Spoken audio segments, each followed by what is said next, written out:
Dear students, today we are going to continue with the previous topic, that is inertial and non-inertial frames. So we have discussed a little bit about inertial frames, so let us take up one or two examples to understand it more. Suppose you have two inertial frames of reference. One is S, another is S prime. So S prime is moving with certain velocity with respect to S. So this S is at rest. This is moving with certain velocity. Say that velocity is 3I plus 4j meter per second, of course. Now we have a particle P or an object whose coordinates are 60 plus 3, 80 and 5, right? So whenever there is the intervention of t, it implies that the particle is a moving particle because its coordinates are dependent on time. If the coordinates are going to keep changing with time, obviously this particle is a moving particle. And remember, these are the coordinates of the particle with respect to the frame of reference S. With respect to frame of reference S, right? So what we are supposed to do, what are the coordinates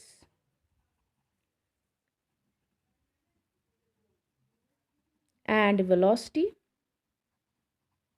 of the particle in the frame S dash. That's a simple numerical problem for you. So how will we do that is that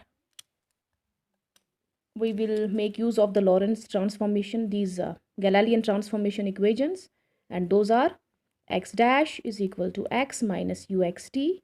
You did it previously. Y dash is equal to y minus uyt, and z dash is equal to z minus uzt.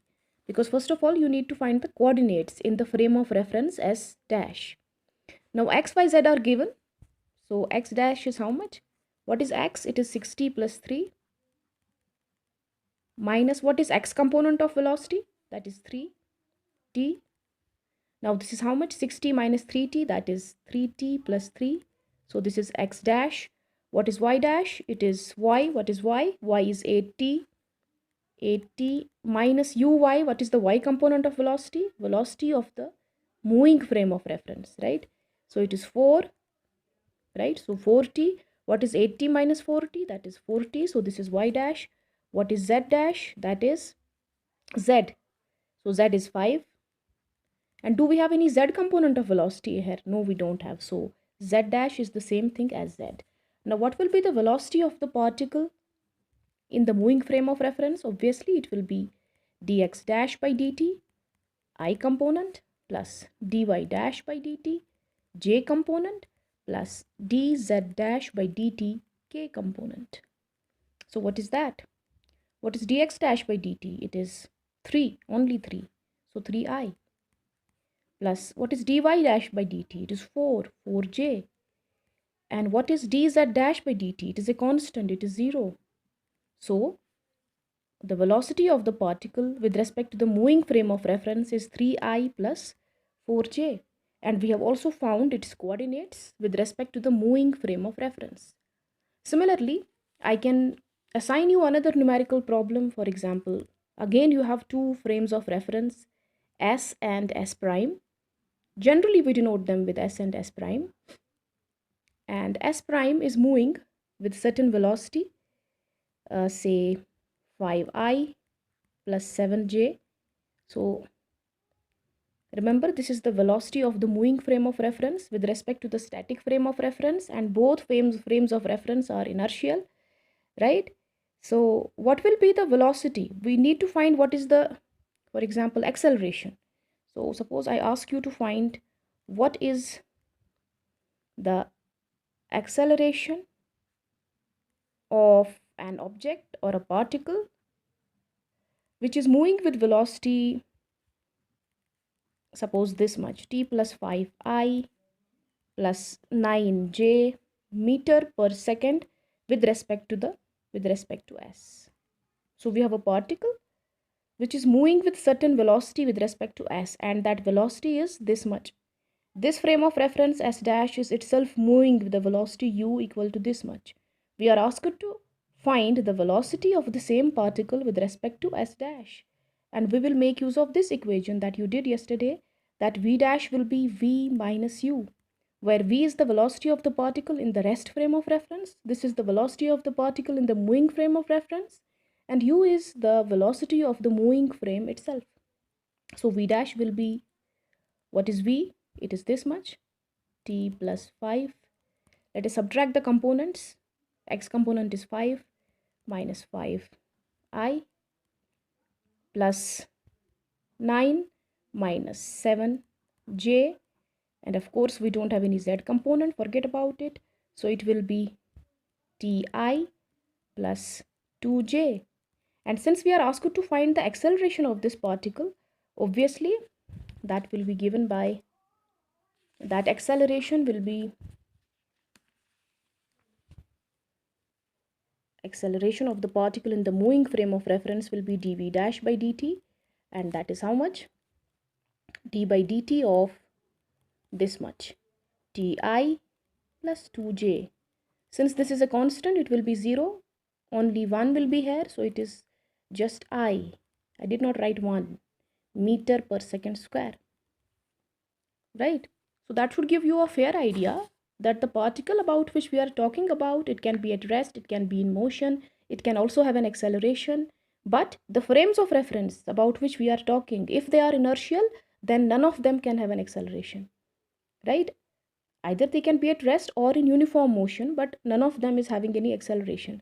But of course, the particle that we are talking about, it can be in any state of motion. It can have an accelerated motion, or it can have a constant velocity, or it can be at rest. That is not the point of discussion, right? Now the next thing is the non-inertial frames of reference. Non-inertial frames of reference. I told you these are the frames of reference which are in motion. They are never at rest. They are in motion, but they have an accelerated motion, right? They possess certain acceleration. And in that, we took an example of a rotating frame of reference. For example, you have a frame of reference which is at rest.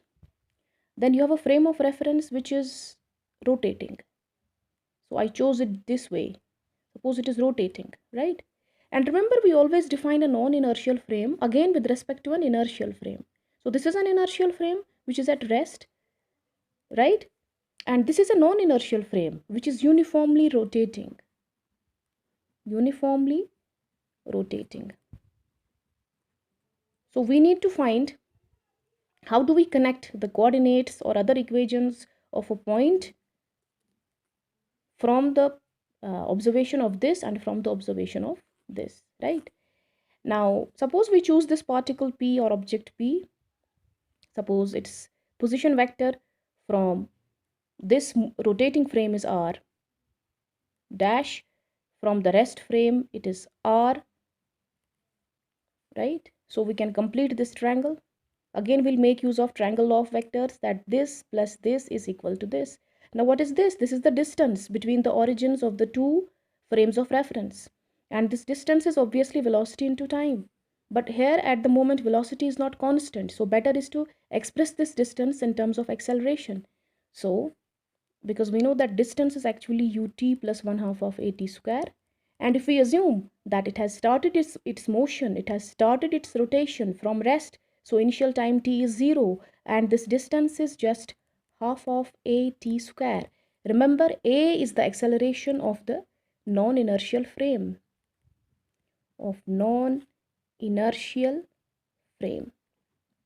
Right? So this distance is how much? 1/2 of at square. So let us use the triangle law of vectors. It is 1/2 of at square plus r dash is equal to r. That's it. So let's differentiate it twice, one after the other. So once this 2 comes down, it is only at, then it is dr dash by dt, then it is dr by dt. Let's differentiate it again with respect to time. This is a plus d square r dash by dt is equal to d square r by dt square.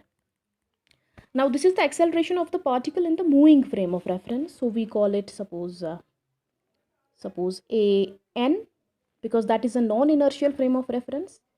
And this is the acceleration of the particle in the static frame of reference, and that is an inertial frame. So we call it AI. This is AI and this is AN, N referring to non-inertial and I referring to inertial frame of reference. And A is the acceleration of the non-inertial frame of reference. I hope that's clear. So let's multiply this equation throughout by M. That is going to give us some benefit, because once you multiply it by M, you are going to get the values for force. So this will be MA plus MAN is equal to MAI. So let us write it as FO naught plus F non-inertial is equal to F inertial. So if you have to find what is the value of force in the non-inertial frame, it is Fn is equal to Fi minus Fo, right? So this force is called as a non-inertial, this fictitious force or pseudo force, because this force does not exist in reality, but it is because of the configuration of the frame of reference that it appears to be. Otherwise this force is not there actually. That is why we call it fictitious force or pseudo force. I'll try to explain it further by taking the example of lift to make you understand what actually this fictitious force or pseudo force means. But I hope before that you have clearly understood the derivation of these equations. So the force in the non-inertial frame is the force in the inertial frame minus the fictitious force, right? Now to understand it better, let us take the example of for example, a lift. Suppose you have a lift, it is moving with certain acceleration, right? It is moving with certain acceleration, either up or down. Suppose it is moving up, right? So we have an observer here and we have another observer here in the rest frame of reference, right? So let us try to see what is the perspective of an observer who is at rest and the perspective of an observer who is in motion. Now this lift can be treated as a non-inertial frame. This can be treated as a non-inertial frame because it has certain acceleration. And the observer who is watching this lift, its motion from the ground, can be treated as an observer in an inertial frame. The frame which is on ground, the frame which is at rest, inertial frame. Now for this observer, if a ball is hanging inside the lift, a ball is hanging, right? Because the observer is moving and the lift is also moving, there is no relative motion, due to which for this observer, this ball appears to be at rest. Therefore, how shall he describe the equations of motion? He shall describe them as T is the tension that is developed in the string, and mg is the weight that acts downwards. And because for him this ball is at rest, these two forces balance each other. So T minus mg is equal to 0, and he's very correct in explaining that, right? Now what about this observer?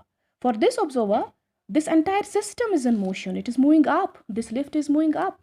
So for him, indeed T is the tension, mg is the force that acts downwards, but the difference of these forces is not 0, it is ma. A is the acceleration of the lift.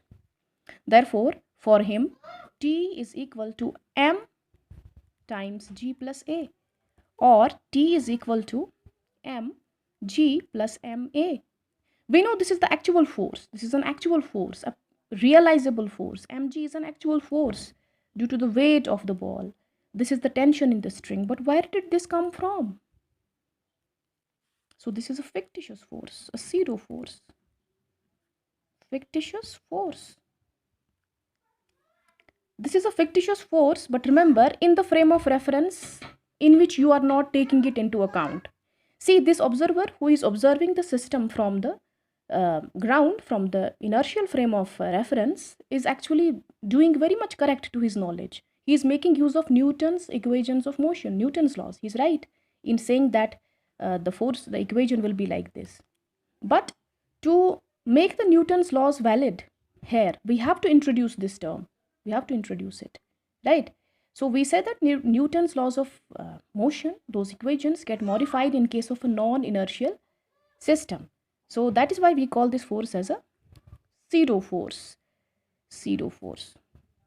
but it is pseudo force from the perspective of an observer who is observing the event from a non-inertial frame of reference, right? Now, if that does not boost your understanding, let me further take up an example of a numerical. For example, again you have a lift. Suppose you have an object. So I am assigning you a numerical problem again. I have an object whose mass is 3 kilogram, right? And it is moving in a lift. That lift is moving with certain acceleration, say 4 meter per second square. Now we have to find in each case, remember, in each case,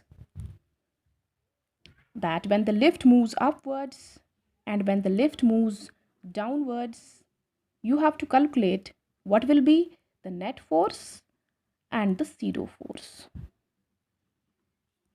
acting on that person or that object which weighs suppose 3 kg, right? Now let's proceed.